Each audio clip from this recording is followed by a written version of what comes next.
Mesdames, Messieurs, bonsoir, bienvenue à l'émission Cogito, le grand débat de jeunes.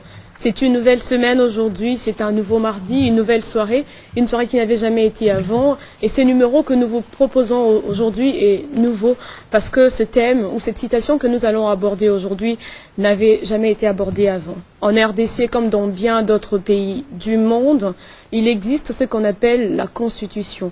Elle est la loi fondamentale du pays. Nul n'est censé l'ignorer. Ces articles sont autant importants les uns que les autres, chacun d'eux contribuant au fonctionnement et à l'ordre au sein de l'État. Nul n'est au-dessus d'elle. La Constitution s'impose à tous.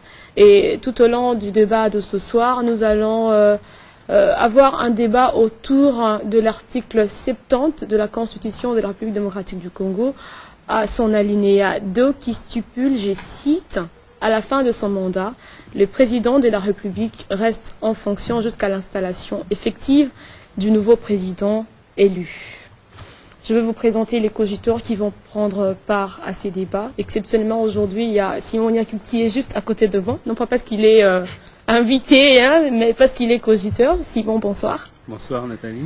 Il y a Aristote Chikunga. Aristote, ça fait longtemps, je suis très heureuse de te revoir.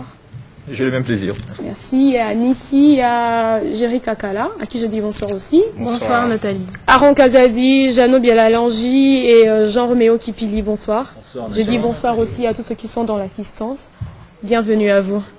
Alors, dites-moi, chers cogiteurs, quelle est l'interprétation personnelle, je dis bien personnelle, que vous avez de cet alinéa 2 de l'article 70 de la Constitution de la République démocratique du Congo? Aristote Chikunga. Bien. J'aimerais d'abord relever quelque chose dans la lecture de la Constitution parce que c'est une loi particulière qu'on appelle la loi fondamentale. Sa lecture dénote d'une particularité qui fait sa distinction par rapport à d'autres lois, comme je l'ai bien dit, on l'appelle fondamentale parce que ça se lit dans le cadre des systèmes. Lorsqu'on parle de président élu, pour comprendre le timing de l'installation provisoire du président qui a fini son mandat, qu'on a dit à la fin de son mandat, on doit rentrer dans l'article 74, c'est-à-dire des trois articles qui viennent après, qui disent le président de la République élu entre en fonction dans les 10 jours qui suivent la proclamation des résultats définitifs. Donc le président de la République élu qu'on fait allusion au 64, c'est lui dont on parle en ces temps. Aujourd'hui, fort est de constater tristement qu'il y a certaines personnes qui pensent que lorsque la Cour constitutionnelle a affirmé que le président de la République doit rester en fonction jusqu'à l'installation effective du nouveau président, ils sont en train de passer au millénaire, au 3e mandat pour un président.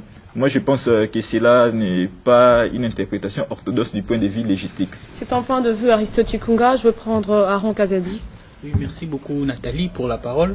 Un peu dans le même ordre d'idée qu'Aristote, je dirais que cette constitution, c'est un tout. Pour la comprendre, il ne faudra pas prendre les articles de manière isolée. Il faudra essayer de combiner les articles pour comprendre. La compréhension que j'ai par rapport à cet article 70, qui dénote le président de la République reste en fonction jusqu'à l'installation effective du nouveau président élu. Ces temps dont fait l'article 70, c'est tout simplement le temps qui sépare la proclamation des résultats à l'installation. Donc la proclamation du président du résultat à la prestation de serment, je voulais dire. Donc ceci est bien déjà donné par l'article 74 et également nous avons l'article 73 aussi qui déjà nous dit que les scrutins doivent être convoqués soit 90 jours avant la fin du mandat du président de la République. Donc pour dire que cette constitution est là pour garantir la démocratie. C'est-à-dire elle ne peut pas imposer des mesures qui viennent compromettre la démocratie puisque nous avons déjà une certaine culture. Chaque 5 ans, il y a des élections. Ainsi, les différents articles que nous avons ici, si vous voulez mieux les comprendre, il faudra recourir aussi à d'autres articles. Vous allez comprendre que Tout sont en train de s'enchevêtrer pour garantir le bon cycle qui a déjà commencé. Je vais prendre Nissi avant de prendre Jerry. Voilà, merci Nathalie pour le verbe. Je ne m'inscrirai pas en faux par rapport à ce que viennent de dire mes prédécesseurs, mais seulement pour ne pas me répéter ce qu'ils ont dit, je vais me marteler sur un truc, là où on dit jusqu'à l'installation effective du nouveau président élu. Donc, c'est qu'au préalable, il y a eu élection. Alors, comme l'est dit l'article 74, le président de la République élu entre en fonction dans les 10 jours qui suivent la proclamation des résultats définitifs de l'élection présidentielle. Donc, les présidents sortants, il sera là pour 10 jours, en attendant que l'on puisse effectivement installer celui qui est réellement élu. Donc, on dit jusqu'à l'installation effective du nouveau président élu. C'est qu'au préalable, il y avait élection, alors lui, il est là juste un tremplin, pour qu'il n'ait pas vide. Le vide institutionnel. Voilà, pour qu'il n'ait pas vide. Il est juste là pour attendre que l'on puisse effectivement installer celui qui est élu. Donc moi je pense qu'il n'y a pas de, il faut pas chercher des contrariétés là-dedans. Il y a ce qu'on appelle la lecture téléologique. Il faut chercher la finalité ici, c'est ce que l'on veut dire. Merci Nissi. Jerry, je te prends. Merci Nathalie pour la parole. Ainsi que les amis l'ont dit, je pense que c'est l'une des dispositions qui ne devait pas vraiment faire débat. Même quand Aristote et Arion sont en train de dire que la Constitution c'est un tout, il faut la lire en tenant compte d'autres dispositions, je commence à penser où ils veulent en venir. Mais je vais maquiller le texte, je vais donner des exemples concrets. En fait, l'alinéa 2 dit Aaron Kazadi, président élu en 2011, reste en fonction jusqu'à ce qu'on installe effectivement un autre président élu. Alors la question qui se pose et qui est d'actualité d'ailleurs, c'est s'il n'y a pas élection, est-ce qu'il reste en fonction? Je pense que la disposition elle est claire jusqu'à ce que le nouveau président élu soit effectivement installé. Je vais prendre Simon, Jean Roméo et Jeannot tout à l'heure. Permettez-moi de poser la deuxième question puisque Jerry vient de chuter en parlant des élections.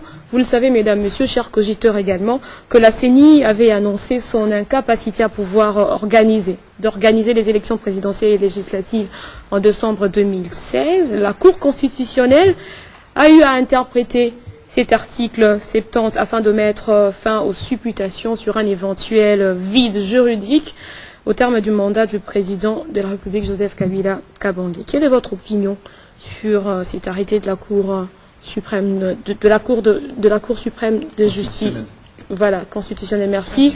Est-ce une bonne décision ou pas? Simon Niakou, à ton avis? À mon avis, premièrement, je ne sais pas si je peux faire d'abord un commentaire par rapport à ce que venait de très dire succinctement, très succinctement, parce que je pense que c'est quand même la télévision et donc il y a des erreurs que l'on ne peut pas laisser passer. Tout à l'heure, Aristote a qualifié la Constitution de loi particulière. Mais je pense qu'au sens du droit constitutionnel, quand on parle d'une loi particulière, on ne voit pas la Constitution. Donc il existe d'une part ce qu'on appelle des lois cadres et des lois particulières, et la Constitution n'entre pas évidemment dans ce cadre-là. En ce qui concerne l'arrêt de la Cour constitutionnelle, premièrement, je me sens mal à l'aise à vouloir commenter un arrêt de la Cour, d'autant plus que les arrêts d'une si haute juridiction ne font appel, en tout cas, à aucun recours.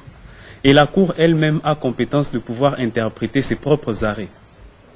Donc, dire si la Cour avait raison ou pas de dire ça, premièrement, si on essaie de lire exactement ce qu'a dit la Cour, j'ai l'impression que cet arrêt a été mal compris. Qu'est-ce que la Cour a dit? La Cour a effectivement dit que lorsqu'il y a, pour éviter qu'il y ait un vide juridique, un vide institutionnel, le président en exercice reste en fonction jusqu'à l'installation du nouveau président élu. C'est exactement ce que dit l'alinéa 2. Et donc la Cour n'a rien dit de nouveau. Il existe d'ailleurs un principe en droit où on dit qu'in claro non interpretatur. Donc là où tout est clair, on n'a pas interprété. On n'a pas à faire allusion à des notions juridiques de fond parce que l'alinéa 2 est clair.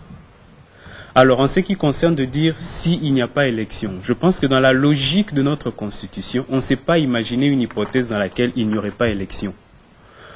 La Constitution de la RDC, telle que conçue, a prévu qu'il existe, après chaque 5 ans, qu'il y ait des élections.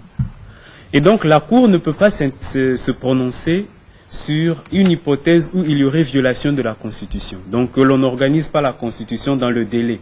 Les élections, vous voulez dire? Oui, que l'on n'organise pas les élections dans le délai. La Cour constitutionnelle, qui est garant du respect de la Constitution, ne peut pas aller plancher, en fait, dans cette hypothèse-là de violation de la Constitution. Et donc, l'arrêt de la Cour est resté dans cette logique, qu'il y aura bel et bien élection dans les délais constitutionnels. Et donc, pendant ce temps-là, qu'est-ce que l'on va faire? Je pense que c'est dans cet esprit-là que l'arrêt de la Cour a été rendu. Jeannot, tu vas aller dans le même sens que Simon? Un peu oui, mais moi je dirais que l'arrêt en soi n'est pas mauvais. Et il est aussi clair. Mais le problème de l'arrêt, c'est qu'il porte sur... dans la démarche déjà au départ, on doit interpréter un élément d'un ensemble indépendamment des autres éléments du même ensemble. C'est ça le vrai problème de cet arrêt. Pourquoi? Parce que l'alinéa 2 en lui-même n'a pas une compréhension plausible de la chose. Lorsqu'on vous dit jusque c'est à quand? Cet alinéa n'a pas... On va revenir sur cette question. Oui, je vais y revenir. Cet alinéa n'a pas la compréhension en lui-même. Pour comprendre l'alinéa, il faut étendre. Et les amis nous ont amenés à 74. Le jusque-là, c'est les 10 jours. C'est ça le problème. C'est les 10 jours. Et les 10 jours, il y a un Français qui qualifie ça d'un délai domiciliaire et puis protocolaire. Le président sortant doit s'apprêter à quitter le palais présidentiel. Le nouveau aussi, qui va participer à la manifestation ou à la cérémonie des prestations de serment. C'est tout ça. Maintenant, lorsque la Cour dit le président, effectivement, cet arrêt est clair, la faute n'est pas à la Cour, parce qu'elle a dit la vérité. Maintenant, quelle est la compréhension que chacun en a? Les jusque-là pose problème. Et moi, je dirais l'arrêt est bon, mais s'il faut comprendre cet arrêt, à mon avis, il faut étendre la lecture de la Constitution. Il ne faut pas se limiter à un élément et puis dire que parce que la compréhension qu'on a, c'est quoi? Le président restera là ad aeternam, il peut faire autant de temps, et tant qu'il n'y a pas un autre président, il sera là. C'est pas ça la compréhension de la Constitution. Le jusque est remplacé par 10 jours à l'article 74, et il faut étendre la lecture pour essayer d'en sortir une compréhension plus ou moins plausible. Aristote, je vais te prendre pour réagir, puisque Simon t'a cité, mais je veux prendre Jean Roméo. Merci Nathalie. Écoutez, pour répondre à ta question, il faut repartir à l'origine du problème. L'origine du problème, c'est que certaines personnes, certains politiciens pensent qu'il y aurait glissement, certains pensent que c'est un procès d'intention. Alors, il faut repartir à l'origine du problème. Parce que, il faut comprendre, Nathalie, lorsque dans une maison, tout le monde est responsable, c'est-à-dire que tout le monde est en même temps aussi responsable, cela voudrait dire quoi? Cela voudrait dire que lorsque la Cour constitutionnelle étant une institution ad hoc pour interpréter une disposition constitutionnelle prend une position, nous devons nous assujettir. Qu'est-ce que moi je voudrais dire par là? Je voudrais dire que on a tendance actuellement à devenir tout le monde constitutionnaliste, tout le monde interprète la Constitution à sa manière, à son profit. Et c'est ça le problème. Nous devons comprendre que la Constitution, c'est la loi fondamentale. Et la Constitution elle-même a attribué la compétence de son interprétation à la Cour constitutionnelle. Nous devons nous limiter là. Mais par rapport à la deuxième question, sur l'arrêt de la Cour constitutionnelle, je crois que l'article 158 nous donne déjà une position claire sur la question, parce que l'article 158, qui dit l'article 158 nous dit que les arrêts de la Cour constitutionnelle ne peuvent pas avoir... c'est 168, c'est ça pas 158. Ok, je peux me tromper, c'est une disposition de la Constitution. 168, ok. L'article 168 nous parle et explicite sur la question en disant que si la Cour constitutionnelle prend une position sur une notion liée au fonctionnement des institutions politiques, on ne peut pas interjecter appel. Je crois que mon cher ami l'a déjà dit. Et je pense que l'arrêt de la Cour constitutionnelle est clair. C'est-à-dire, il faut seulement s'assujettir et puis respecter. Merci, Jerry Kakala. Merci. Réaction rapide. Alors, réaction rapide. Je suis un peu blessé que ça parte de Simon et puis que Jean Roméo vienne renforcer cela. En fait, nous ne sommes pas là pour discuter ou pour remettre en cause l'arrêt de la Cour. nous n'avons pas atteint la ménopause scientifique. Nous venons discuter d'une question qui intéresse les scientifiques. Nous venons cogiter autour de cela. Et nous avons le droit de le faire. Alors, ceux qui pensent, moi j'estime que l'arrêt de la Cour est clair. Et quand Simon dit que la Cour a donné son arrêt dans l'esprit d'il y aura élection, non. La Cour a donné son arrêt dans cet esprit où il y aura élection, mais dans l'esprit aussi du temps actuel. Je ne sais pas si vous avez lu l'arrêt en toutes ces dispositions. Donc dans l'esprit aussi actuel du fait que nous avons la difficulté d'organiser les élections.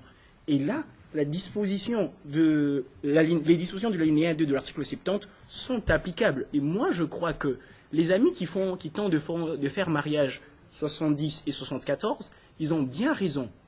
Ils ont vraiment raison.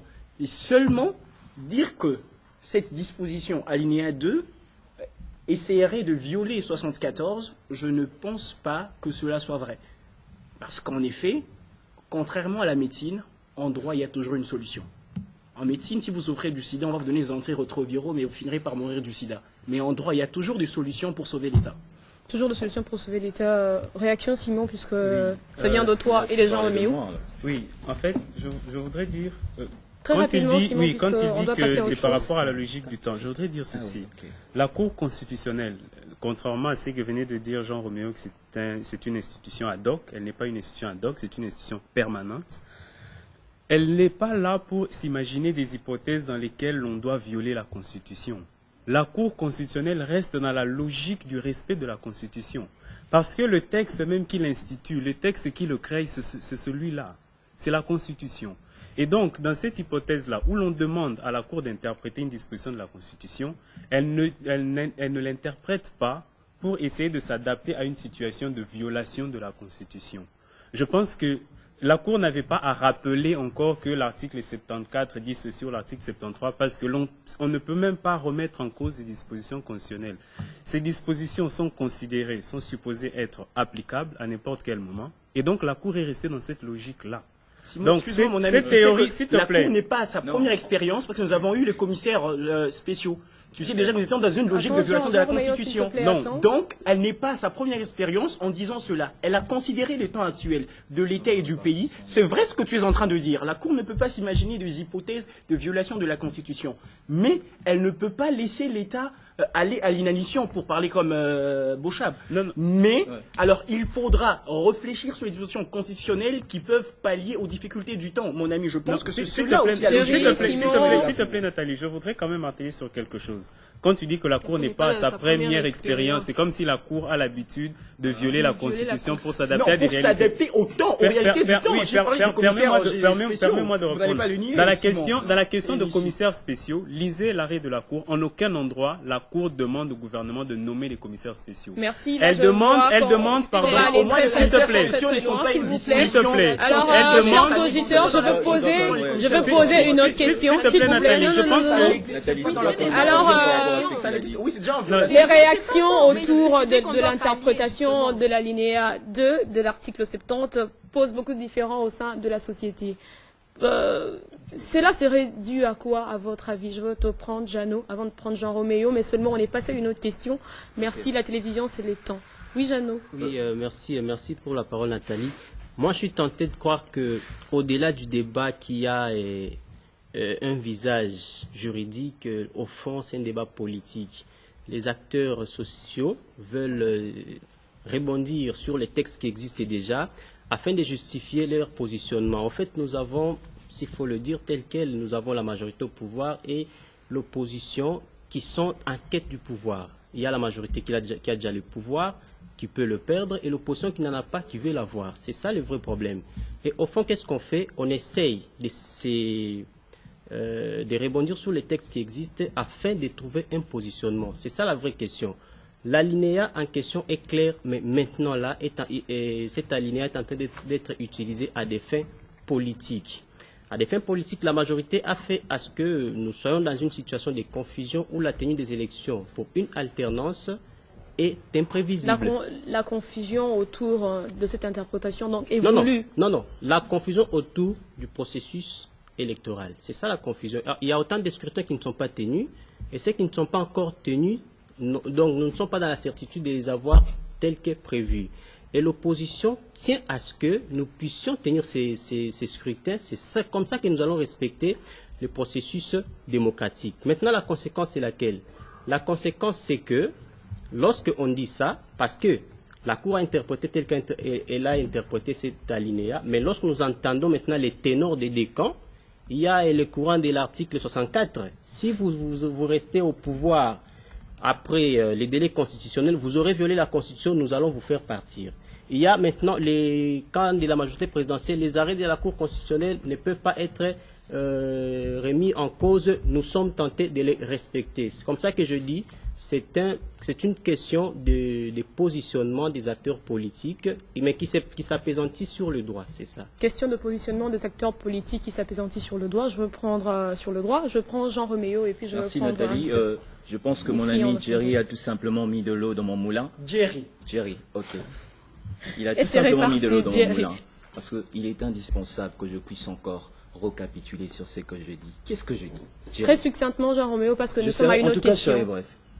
Je t'ai dit au prélude de mon exposé que il ne faut pas procrastiner sur une décision de justice, en l'occurrence la Cour constitutionnelle. Pourquoi? Parce que ce serait que de procès d'intention. Qui dit l'arrêt de la Cour constitutionnelle? L'arrêt est clair. Mais par rapport à ce que mon ami a dit Simon, je crois que la Cour constitutionnelle est une institution ad hoc et c'est clair. C'est quoi une institution? On va pas revenir. Non. Vous n'allez pas nous faire un cours quand même de droit. Nous sommes en train de débattre. J'ai posé une autre question pour savoir quelle est la cause du différend qu'il y a autour de cette interprétation au sein de la société. Je pense qu'il faut répondre à cette question au lieu de nous faire. Je réponds alors à votre question. Je pense que non, c'est pas ad hoc, c'est permanent. Il se pose un problème. Il se pose un problème en même temps et à l'opposition et à la majorité. C'est le problème du pouvoir. Et malheureusement, les acteurs politiques congolais ont toujours tendance à conquérir le pouvoir, comme le dit le parti politique, et de le conserver le plus longtemps possible. C'est dans cette logique-là que vous voyez tout ce clivage entre et les acteurs politiques de la majorité et les acteurs politiques de l'opposition. Mais je pense que, étant donné que le membre de la Cour constitutionnelle n'émane pas d'une faction politique, mais émane plutôt des institutions, c'est-à-dire l'institution président de la République a donné 3 membres, le Parlement a donné 3 membres et le Conseil supérieur de la magistrature. Donc, déjà, à ce niveau-là, nous pouvons espérer que ces gens-là peuvent être indépendants et leur interprétation peuvent avoir une prépondérance sur le vécu quotidien de la population. Mais je pense qu'il est évident que le problème qui se pose, pour revenir à la question, c'est un problème du pouvoir. Comme mon ami l'a dit, c'est-à-dire qu'il faudrait, et de l'autre côté, et de la majorité, et dans l'opposition, on cherche seulement à conquérir le pouvoir et à le conserver le plus longtemps possible. Merci malheureusement. Jean Roméo. Nissi. Voilà, je vais te prendre, Aristote. Merci Nathalie. Jean Roméo a dit tout à l'heure que les partis politiques ont toujours tendance à conquérir le pouvoir. Mais voilà, justement, c'est ce que j'allais dire. Mais justement, c'est l'objectif même d'un parti politique. Voilà. La conquête du pouvoir pour l'exercer le plus longtemps possible. Alors, le plus longtemps possible, en tenant compte des lois qui sont élaborées. Justement, en tenant compte de la Constitution, in casu specie.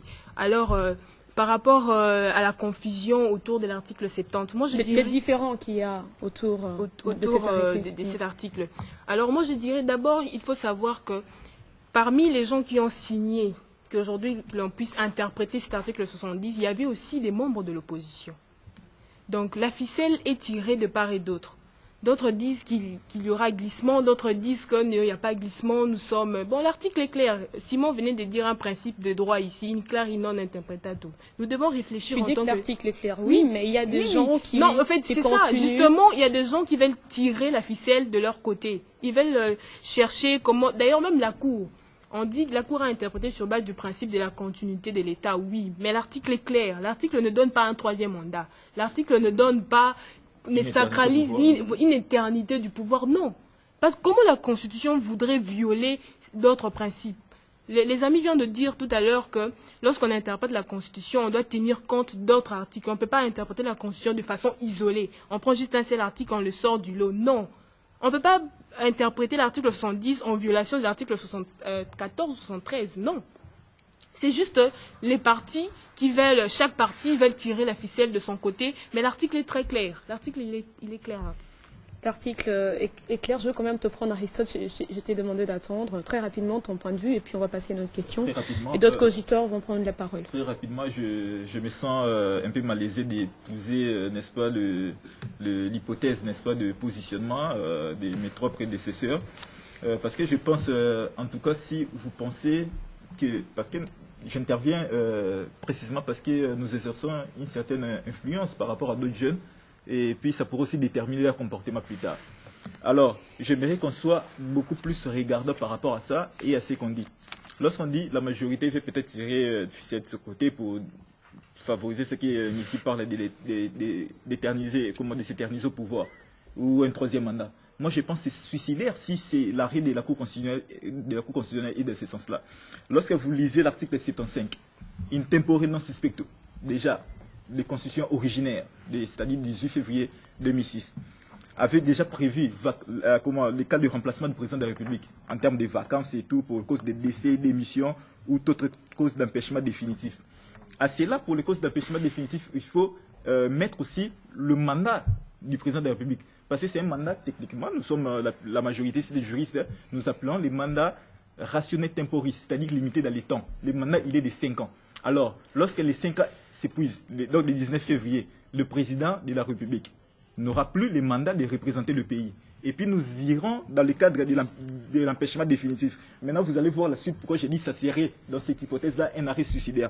Pourquoi? On dit que les fonctions du président de la République, à l'exception de celles mentionnées par l'article 78, 81, 82, sont provisoirement exercées par le président du Sénat. Maintenant, regardez le 78. Le 78 nous parle de quoi? Le président de la République ne peut pas nommer le Premier ministre. C'est-à-dire, le Premier ministre peut saboter les institutions du pays. Il dit, à partir d'aujourd'hui, je démissionne. Donc, il ne va pas exercer Merci Aristote. Jeannot Bialalange, je veux te prendre à Rankazadi. Je peux la prendre. En fait, ici, nous avons... Moi, je pense que nous venons de dépasser les stades de l'arrêt. Et nous étions au stade des réactions. Je crois que si nous suivons bien les débats, il y a un petit décalage entre l'interprétation de l'arrêt et les réactions autour de l'arrêt. Quand la majorité dit que le président en place restera en fonction jusqu'à l'installation du nouveau président, il n'y a pas 10 jours. Hein. C'est autant de temps que sera prendra. Je dis quand on interprète, quand nous entendons les ténors de la majorité interpréter l'interprétation, je dis ceci. Moi, je n'encourage personne, mais je ne fais que dire ce qui se dit. Président, il ne peut pas déclarer la guerre. On peut nous donc, Jeannot, si je te suis bien, Jeannot, donc l'utilisation de la préposition jusque pose problème. Ça pose problème. Oui, ça pose problème dans quel sens? L'opposition a marché. L'opposition a marché pour dire que cet arrêt viole la Constitution. Il faut que la Cour démissionne des choses comme ça. Et la majorité dit, vous ne vous opposez pas à la Cour constitutionnelle parce que c'est l'institution suprême. C'est pour dire que d'un côté, les jusque-là, autant de temps que ça prendra. De l'autre côté, puisque autant de temps que ça prendra, vous violez la Constitution et alors nous devons vous ravir le pouvoir parce que, par tous les moyens, comme ils le disent, parce que vous voulez éterniser ces pouvoirs en violation. Il faudrait donc qu'on corrige cette préposition. Oui, oui. Là, nous sommes autour des réactions et non de la nature même de l'arrêt. C'est ce que je voulais apprendre. Aaron Kaza dit quelque chose. Simon, je te prends. Jean-Roméo, prends patience, s'il te plaît. Merci Nathalie de m'avoir enfin accordé la parole. Enfin. Tout d'abord, je voulais commencer par demander à nos amis juristes ici de ne pas rendre le débat trop juridique, ok? Parce que nous allons nous sentir un peu malaisés comme vous devrez être strict pour les distinctions au comité ad hoc. Merci. D'abord, alors pour revenir à votre question, parce que moi je voulais plus répondre à ta question, qu'est-ce qui expliquerait ces différends autour de la compréhension de l'article 70? Moi je pense que premièrement, il y a d'abord un problème politique. Il faudra tout simplement lire le contexte d'actualité. Nous sommes dans un contexte où les élections sont dépassées. On n'a pas organisé les élections. Les gens qui étaient censés remettre le moyen à la CENI pour organiser les élections ne veulent pas reconnaître que réellement nous avons failli pour organiser les élections dans les délais. alors pour y faire, on court, on cherche les moyens, on cherche les mécanismes, on va attraper un article pour essayer de donner, pour que cet article puisse nous donner les billets pour rester longtemps. Mais ça ne tient pas. Ça, oui, bien sûr, ça ne tient pas parce que Roméo avait parlé également de l'article 168 concernant 168, les arrêts de la Mais quand j'ai lu quelque part, toujours dans le même article, il est aussi dit tout acte qui est non conforme à la Constitution est nul de plein droit. Oui. Donc même si la Cour constitutionnelle ne peut pas être, bien qu'elle est au sommet, mais si elle donne un arrêt qui est contraire à la Constitution, nous sommes en plein droit de la remettre en raison. Et un autre problème aussi, de la remettre en cause, pardon. Un autre problème qu'il faudra aussi souligner, c'est du côté de la population. La population est ignorante. Les gens ne connaissent pas la Constitution. Ça, il faut le dire. Même les intellectuels, les gens qui vont à l'université, vous pouvez poser la question, combien ont cette Constitution? Moi, je me promène avec ma Constitution tous les jours. Je n'ai rien à voir, bien que je suis en médecine, je suis étudiant en médecine, je ne suis pas juriste, mais j'ai ma Constitution dans mon sac tous les jours. Même mes amis, parfois, quand ils les voient, ils me disent, toi, finalement, tu as des livres de médecine, tu as la Constitution, qu'est-ce que tu cherches? Non, la Constitution doit être lue par tout le monde. Et ça, c'est un problème. Un autre problème aussi, c'est la langue. Les gens ne comprennent pas parce que peut-être c'est écrit en français. Si cette Constitution était écrite peut-être dans nos langues ici, en lingala ou que sais-je, peut-être que cela aurait une bonne compréhension. Il y a certaines choses, comme disait un de nous ici, qu'on dit, cet article, il faut peut-être l'envoyer à l'Académie française pour l'interpréter. Parce que peut-être c'est un problème de langue. Donc tout ça, c'est un arsenal de choses qui font à ce qu'il y ait un malentendu tout autour de cet article.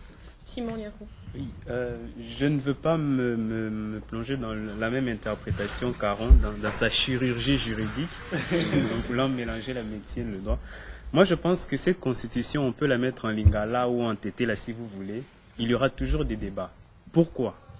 Parce que d'abord, la constitution concerne le pouvoir. Et en ce qui concerne le pouvoir, les gens ne se mettent jamais d'accord. Vous pouvez revenir même dans des sociétés traditionnelles, en tout cas en ce qui concernait le pouvoir, les gens ont toujours eu des controverses.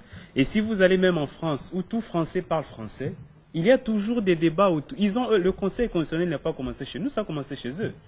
Eux aussi, ils ont eu des institutions comme ça. Donc, c'est un problème naturel que ce qui concerne le pouvoir, qu'en ce qui concerne parce que on parle bien là du droit constitutionnel, et en ce qui concerne le droit constitutionnel, il y a toujours eu des débats. Un auteur français du nom de Jean Rivero a dit que le droit constitutionnel sent la poudre. Quand il a dit ça, il n'avait pas vécu au Congo. Il n'avait pas vécu la réalité que nous vivons. Ça veut dire que partout, lorsqu'il est question, lorsqu'il est débat sur le pouvoir, il y a toujours du désordre, il y a toujours c'est ce combat-là, en tout cas en permanence. C'est pour ça, question d'intérêt politique, question de tout intérêt, parce que l'être humain a ce qu'on appelle en latin le libido dominandi, donc le désir de pouvoir dominer, et c'est ce qui fait que l'on veut toujours avoir le pouvoir, l'on veut toujours être chef, et c'est ce qui fait que tout débat qui a trait au pouvoir crée toujours de controverses. Donc c'est une réalité tout à fait normale. Mais en ce qui concerne, tout à l'heure, Aristote venait de dire que à l'échéance du délai, on est dans l'hypothèse des vacances du pouvoir. Je pense que la Constitution a déterminé quand est-ce qu'il y a vacances au pouvoir. On dit en cas de décès, en cas de démission, on a cité en cas d'empêchement définitif. Oui. Et en aucun endroit, il n'existe aucun texte, en tout cas dans le système juridique congolais, qui dit que l'échéance du délai constitutionnel du président peut être considérée comme étant un cas de vacances au pouvoir. Et donc, je peux finir mon propos. Le mandat est rationné temporis. Aristote, s'il te plaît, il va quand même finir. Souffre de m'écouter, même si tu n'es pas d'accord avec moi. Je disais qu'aucun texte au Congo, aucun texte, en tout cas en droit constitutionnel, ne consacre ce qu'il est en train de dire, que l'échéance du délai peut être considérée comme étant un cas de vacances au pouvoir. Et quand il allègue ce principe général de droit, il lui faudrait encore le prouver. Et ici, ça poserait problème. Tout à l'heure, je pense que je veux chuter par là, parce que Aaron venait de dire que ceux qui devaient organiser les élections ont failli. Je ne vois pas où est cette faute, où est-ce qu'on a failli. Parce que la Constitution a délimité un délai pendant lequel on doit organiser. On dit 90 jours avant la fin du mandat. Tant que nous ne sommes pas encore dans les 90 jours constitutionnellement établis, on ne peut pas dire que la CENI a échoué. Donc, d'accord ou pas d'accord? Simon, j'accorde la parole à Jerry. J'en reviens aussi de Jerry sur ce plateau. Merci. Parce que Simon a dit quelque chose de très important, avant que je ne puisse le contre-attaquer. Monsieur Aristote, La loi portant fonctionnement et organisation de la Cour constitutionnelle définit qu'est-ce que c'est l'empêchement définitif. Article 84, alinéa 2. Il y a empêchement définitif, je lis, lorsque le président de la République se trouve dans l'impossibilité absolue d'exercer personnellement ses fonctions qui lui sont dévolues par la Constitution et par la loi de la République. J'ai dit, vous allez débattre après si vous avez tort ou raison. Simon apparemment n'est pas en RDC. Il oublie que le président de la CENI a déjà dit qu'il a besoin d'environ 16 à 18 mois pour le fichier électoral. Du coup, nous aurons un problème d'organiser les élections dans le temps qu'il faut. Nathalie, le problème, qu'est-ce qui crée le problème de l'interprétation de l'article 70 alinéa 2? Les amis l'ont dit, Simon l'a très bien dit, c'est une question de pouvoir. Mais moi, j'aurais souhaité que la population et l'opposition regardent la majorité en lui disant « Écoute, tu n'as pas gagné. » Parce qu'en fait, ces dispositions ne cherchaient même pas à être interprétées. Nous savions tous comme ça. Si la majorité pense qu'elle a gagné, ça s'appelle en français facile « courte joie ». Parce que, vouloir ou non, nous allons finir par avoir ces élections. Ils n'auront vraiment plus les autres 5 ans. Et ce qui est blessant, c'est que quand on pense qu'on doit interpréter cette disposition dans la mesure où le président doit continuer avec son poste, ça me blesse parce que les gens qui sont derrière lui sont même incapables de se voir dauphin. Donc, pour parler comme un assistant qui me disait, ils sont dans une conférence, on pose à quelqu'un une question, en RDC, qui peut être président? Il dit, bon, je vois Tshisekedi, je vois Kamere, je vois Kabila, et puis il s'arrête là. Donc, lui-même, il se remet des gens en cause, alors qu'il est acteur politique depuis autant d'années. C'est déplorable pour ma part. Et l'opposition doit souffrir, bien sûr, parce que c'est comme moi. J'aurais bien voulu que les choses changent, que les choses soient vues autrement, mais je me soumets à cet alinéa. Je n'y peux rien. Empêchement définitif, Nathalie. J'ai bien aimé comme j'ai lu par rapport à l'empêchement. Oui, tu peux dire un mot, Jean-Roméo, prends patience, je te donne la parole tout de suite. Donc, je vais avoir le texte. Le texte est sur mon téléphone, je le débloque pour te le donner. Entre-temps, je pense que Jean-Roméo peut réagir. Entre-temps. Je prends les termes. L'impossibilité des excès, l'impossibilité absolue des excès de mandat. C'est-à-dire personnellement. C'est-à-dire quoi? Alors, parce que je vais expliquer ça par rapport à ce que j'ai parlé des principes généraux de droit. Parce qu'il me dit, il n'y a aucun texte dans le courant de la disposition. Qu'est-ce qu'ils vont interpréter? Merci. On va quand même continuer les débats. Oui, Aristote. Il me dit, il n'y a aucun texte. Mais je m'étonne qu'un juriste puisse te dire. Parce que le droit n'est pas seulement régi par les lois et règlements du pays comme il évoque. Il y a les principes généraux de droit, il y a même la coutume, il y a tas de choses. Il y a la doctrine, les écrits des professeurs. Écoutez, le principe c'est la notion du mandat rationné temporis. Bon, je pense que ce débat, chers cogiteurs juristes, vous allez le continuer hors plateau. Oui, Jean-Roméo. Mais je veux intervenir par rapport à l'intervention de mon cher à côté. De l'invité. Parce qu'il a dit deux choses que je ne peux pas quand même accepter en tant que juriste. Je pense qu'il est important de savoir que la Constitution... Non, je veux y répondre. La Constitution ne concerne pas seulement le pouvoir. Parce que dans l'élaboration de la Constitution, il y a plusieurs pouvoirs. Il y a le pouvoir constituant originaire, il y a le pouvoir constituant dérivé. Non, très rapidement, parce que les gens qui nous suivent doivent aussi comprendre, Nathalie, c'est important. Ils doivent comprendre, mais on ne va pas faire tout un cours de droit en quelques minutes. Non, parce que l'article 62 le dit. Nul n'est censé ignorer la loi, ok? Alors, je l'ai dit. Très rapidement. Il y a le pouvoir constituant originaire qui est le peuple. À travers le référendum, ils vont accepter cette constitution. Il y a le pouvoir constituant dérivé qui est le Parlement qui va instituer cette constitution. Il faudra comprendre que la constitution ne concerne pas seulement le pouvoir. Parce que le titre 2 de la constitution concerne le droit et libertés fondamentaux. Donc ça ne concerne pas seulement le pouvoir. Je reviens à ce que mon cher Mais là, tu es en train de... Non, très rapidement, j'ai fini par là. C'est l'article 64. Mais attendez, si vous n'êtes pas d'accord par rapport à l'arrêt de l'article... S'il te plaît, je termine par là. Est-ce que tu penses que cette interprétation serait venue au mauvais moment? Je te réponds très simplement.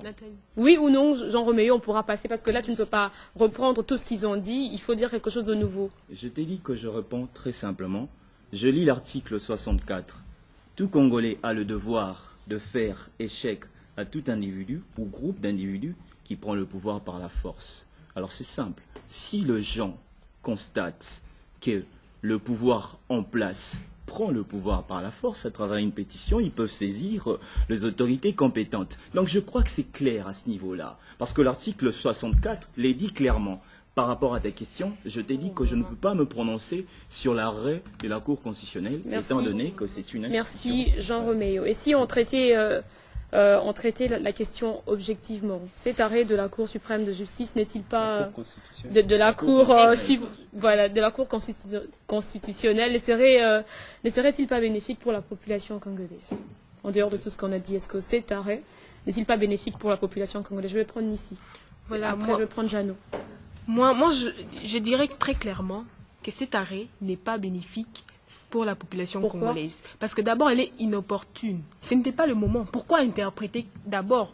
L'on dit que l'article 70 est clair. Pourquoi interpréter quelque chose de clair? Et pourquoi seulement à ces moments ici? Parce que cet arrêt causera, je ne souhaite pas, ou cause déjà même de petits troubles. Parce que si on doit se référer aussi à l'article 64 qui dit tout Congolais a le devoir de faire échec, si je dois lire rapidement, tout Congolais a le devoir de faire échec à tout individu ou groupe d'individus qui prend le pouvoir par la force ou qui l'exerce en violation des dispositions de la présente Constitution. En prenant l'intention de certaines personnes qui pensent que cet arrêt donne un troisième mandat. L'intention des autres qui disent, vous dites que cet arrêt donne un troisième mandat, c'est que cet arrêt viole la Constitution. Et ils se soutiennent à partir de l'article 64. Vous voyez que cet arrêt cause déjà même des petits troubles. Parce que l'autre fois, le membre, elle est inopportune. Elle est inopportune en tout cas. Merci Nissi. Jeannot, sur la même question. Oui. Contrairement à Nissi qui pense que l'interprétation est inopportune, moi je pense qu'elle est venue au bon moment. Sauf qu'elle n'est pas allée jusqu'au bout. Elle n'a pas étanché cet arrêt est bénéfique? Non, pas donc. Elle n'a pas étanché la soif de tout le monde. Seulement, elle n'est pas bénéfique. Disons, l'interprétation n'est pas bénéfique dans quel sens? Dans le sens où, avant l'arrêt de la Cour constitutionnelle égale après l'arrêt. L'essence d'une loi, l'essence d'une loi, c'est créer l'équilibre social. Mais cette interprétation, justement, vient encore attiser le fait dans quel sens les débats s'est déroulé entre amis. Peut-être c'est comme si on était hors caméra. Maintenant, là, nous sommes devant les caméras. Le débat a pris une autre dimension et il y a une portion de la population ou même la majorité présidentielle qui a, je peux qualifier cela des immunités de la Cour constitutionnelle dans ces débats-là. Nous disons le président restera en fonction jusqu'à la fin de son mandat parce que la Cour constitutionnelle a dit. Et la conséquence, c'est laquelle? La conséquence, c'est que si nous regardons un peu dans les futurs, nous pouvons arriver à une situation où, d'un côté, les pots Cour constitutionnelle, de l'autre, les pots article 64 qui peuvent s'affronter. Et là, l'interprétation n'est pas bénéfique pour la population. Donc, s'il y a une autre démarche seulement pour les députés, qui demandent à la Cour constitutionnelle, pourquoi pas faire les jumelages? On prend les 70, on prend les 74, on mélange et puis on nous fait une interprétation complète. C'est une interprétation qui est claire et même bonne, mais qui se limite à un niveau. Il faut maintenant chercher les relations entre tous les articles qui traitent de ces problèmes, les mélanger et demander l'interprétation complète. Simon, ton avis? Oui, mon avis, quand on dit pourquoi est-ce que l'arrêt tombe en ce moment, tout à l'heure Nissi parlait de est-ce bénéfique pour la population congolaise ou pas? Oui, j'y arrive. Mais je voudrais dire d'abord, lorsqu'on se pose la question de pourquoi seulement en ce moment, on n'a pas condamné la Cour pour ça. Une cour de justice, lorsqu'on la saisit de manière formelle, elle a l'obligation de rendre sa décision. Sinon, on tombe dans l'hypothèse de déni de justice. Et donc, si on avait saisi la Cour et que la Cour avait refusé de rendre son arrêt, en ce moment-là, on aurait condamné la Cour. On ne peut pas condamner à la Cour constitutionnelle d'avoir fait son travail. Mais c'est pour ça. Moi, je parle de l'intention de ceux qui sont allés vers la Cour en ce moment pour interpréter l'article 70. Pourquoi? J'y arrive. Je disais que d'une part, on ne peut pas condamner la Cour pour avoir fait son travail. Ils sont là pour ça. Ils sont payés pour ça. Et d'autre part, on ne peut pas non plus condamner un justiciable de vouloir saisir la Cour. Donc, si en ce moment, vous estimez que vous avez également intérêt à saisir une quelconque juridiction que vous voulez, allez la saisir. Il n'y a pas à discuter sur l'opportunité. Je pense que c'est à la Cour elle-même de dire s'il y a opportunité ou pas. Alors, est-ce que cela est opportun pour le peuple? Est-ce que cela... Déjà que les décisions de justice n'ont pas vocation à faire plaisir à tout le monde. On dit dura lex et lex. Une décision de justice, ça peut vous nuire, ça peut vous faire pleurer. Mais tant que la décision de justice est tombée, je pense que l'éthique de la loi aussi. Je disais la lex judicata. Il faut voir ça en latin. Très bien. Alors je voulais dire, lorsque la décision de justice est tombée, C'est la loi. on n'a pas besoin de faire plaisir à qui que ce soit. Elle est tombée, elle est tombée. Moi, je pense que si on doit condamner ou critiquer quelque chose, c'est plutôt la récupération politique qu'on en fait d'une part par l'opposition et la majorité, et non pas l'arrêt en elle-même. Merci Aristote. Simon. Aristote, je te prends juste, après t'avoir posé cette question, entre l'inflexibilité des uns et les velléités des autres qui chercheraient à contourner les dispositions constitutionnelles. Il est clair que nous nous retrouvons déjà face à une impasse. Alors, ne pensez-vous pas, chers cogiteurs, que le dialogue serait la seule issue, voulais-je dire, pour décrisper cette situation? Aristote Chikunga. Bon, le dialogue, c'est question des volontés des uns et des autres, et les volontés ne sont pas, n'est-ce pas, déterminées à l'avance. Moi, je pense qu'il y a une chose qui nous tient, qui nous retient et qui nous maintiendra toujours, qui est la Constitution, qui sert de notre contrat social. Alors, la Constitution parle de l'organisation des élections. Quelqu'un avait évoqué l'article 73. Ça doit être convoqué dans les 90 jours avant. Et ça, c'est une disposition de la Constitution qui doit être respectée. Et puis, c'est la CENI qui doit faire ce travail-là. Pour éviter ces problèmes-là, le gouvernement devrait donner de l'argent. Mais jusqu'à là, je ne suis pas trop pessimiste, je ne tombe pas dans le désespoir. Je pense qu'il y a encore moyen de faire quelque chose. Ici, le dialogue ne serait-il pas la solution pour décrisper tout ce climat que nous vivons? Bon, le dialogue, moi, comme l'a dit Aristote, le dialogue est une question de volonté politique. Est-ce qu'il y a volonté aujourd'hui, par rapport à la classe politique congolaise, d'aller au dialogue? Parce que certains disent il y a eu d'abord des conditions pour y aller, il fallait appeler un facilitateur. Bon, il est là, il y a d'autres, non, ils n'iront pas au dialogue parce que ce sera pour favoriser les glissements. Mais moi, je me dis, je reste en tout cas très optimiste pour ne pas être pessimiste. Je me dis, je suis en train d'observer. S'il y aura dialogue, s'il n'y aura pas dialogue, moi, je ne mets pas mon avis là-dessus. Tu ne mets pas ton avis là-dessus, tu restes neutre, tu t'abstiens. Je dirais que là, tu prends la même technique ou les mêmes moyens que... Je suis à côté des Congolais ou d'une Congolaise qui refuse de s'assumer et de décider sur l'avenir de son pays. Je regrette. Moi, je ne pense pas que le dialogue nous poussera à organiser les pousses élections dans les délais. Parce que même si on va au dialogue aujourd'hui, les membres de l'UNC voudront que l'on puisse organiser les élections comme l'a prévu la Constitution dans les 90 jours. Est-ce que si on va au dialogue aujourd'hui, il y aura élection dans les 90 jours? Question mark. Merci Nissi alias Jerry, parce que c'était moi qui avais la parole, mais elle a repris. Alors, je pense que je l'avais déjà dit dans cette émission, nous devons aller au dialogue. Le professeur Lokengo a écrit un livre, Démocratie et consensus politique. Nous sommes face à une impasse, vous l'avez dit madame, c'est que nous devons faire de concessions. Ces concessions ne doivent pas être suicidaires à la vie de notre État, à la vie de nos populations, mais ces concessions doivent conduire à l'épanouissement de cet État et à l'affirmation de sa grandeur d'âme. C'est pour ça que nous pouvons aller au dialogue. Et c'est pour ça que j'invite et l'opposition et la majorité de faire un peu de concessions les uns les autres. J'ai déjà dit, si la majorité pense qu'elle a gagné, ça s'appelle en français facile, courte joie. Si l'opposition pense qu'elle a été, je ne sais pas moi, roulée, elle peut être sûre qu'elle est en train de sortir du tunnel vers la lumière. Ok, nous avons déjà dialogué plusieurs fois. Pourquoi encore dialoguer? À quoi sert le dialogue? C'est converger les points de vue divergents. Tant qu'il y a des points de vue qui divergent, on peut toujours dialoguer 100 000 fois pourvu qu'on converge les points de vue afin d'assurer l'équilibre social. C'est bien de prôner la révolution, autre chose. Je crois que dans un édito, Béchir Ben Yamed, l'éditorialiste des Jeunes Afrique, dit le facteur décisif. Qui décide l'issue d'une révolution? C'est l'armée. En Syrie, on croyait qu'il fallait prendre la rue pour faire partie Bachar al-Assad. On compte 5 ans, autant de morts, autant de déplacés. Il est toujours là. Au Burundi, Pierre Nkurunziza n'est pas parti, il est là. Mais entre les deux voies, l'affrontement et les dialogues, c'est la facture la moins élevée. Il faut aller du côté qui Merci, assure. je veux prendre Aaron Kazadi. Merci Nathalie. Moi, je veux d'abord commencer par dire, il faudra savoir ce que le peuple cherche. Qu'est-ce que nous voulons? Nous voulons une consolidation de la démocratie. Vous savez, il ne faudra pas nous faire reculer aujourd'hui. Ces pays, nous avons vécu des moments où, pour accéder au pouvoir, il fallait aller en rébellion. Quand on sent que ça brûle là-bas de l'autre côté, alors on vous appelle, vous dialoguez, on vous dit, eh bien écoutez, prenez telle fonction. Mais avec l'arrivée du président, de l'actuel président de la République, son Excellence M. Joseph Kabila Kabange, nous avons eu à connaître les premières élections dans ces pays. Ça, c'est déjà une médaille que porte le président de la République aujourd'hui. Ça s'est passé dans des conditions telles que nous l'avons connu en 2006. En 2011 également, nous avons eu des élections.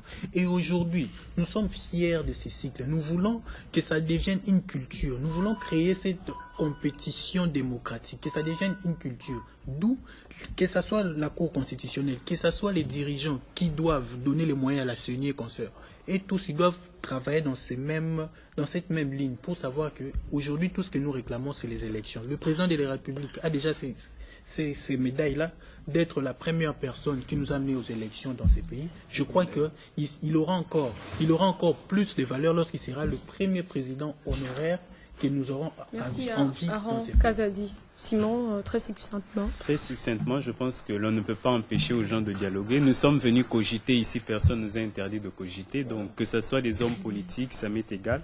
Mais seulement je pense qu'il existe un cadre institutionnel dans lequel tous les problèmes de la nation doivent être résolus. Mais pour finir, quand vous dites est-ce la seule issue, lisons l'histoire de notre pays, on a rencontré beaucoup de situations plus chaotiques que celle-ci. Mais à chaque fois, le Congo est resté grand et très fort. Et donc, j'estime que nous allons traverser 2016 va passer, mais le Congo vivra. Merci Simon. Je nous rappelle la citation qui était au cœur du débat de ce soir. Elle nous est parvenue de l'article 70, son alinéa 2, dit ici, je cite, « À la fin de son mandat, le président de la République reste en fonction jusqu'à l'installation effective du nouveau président élu. » Nous avons cogité là-dessus. J'espère que vous avez tiré le meilleur des opinions qui ont été énoncées par les différents cogiteurs ici sur le plateau. Si je dois clôturer ou chuter dans cette émission, je prendrai le mot de Simon Onyaku. Le Congo restera indivisible, peu importe le temps par lequel nous passerons. Chers cogiteurs, si vous voulez nous rejoindre, contactez-nous au travers de tous les numéros qui sont affichés au bas de l'écran. Nous vous ferons le plaisir de vous recevoir sur ces plateaux. À très bientôt. Au revoir.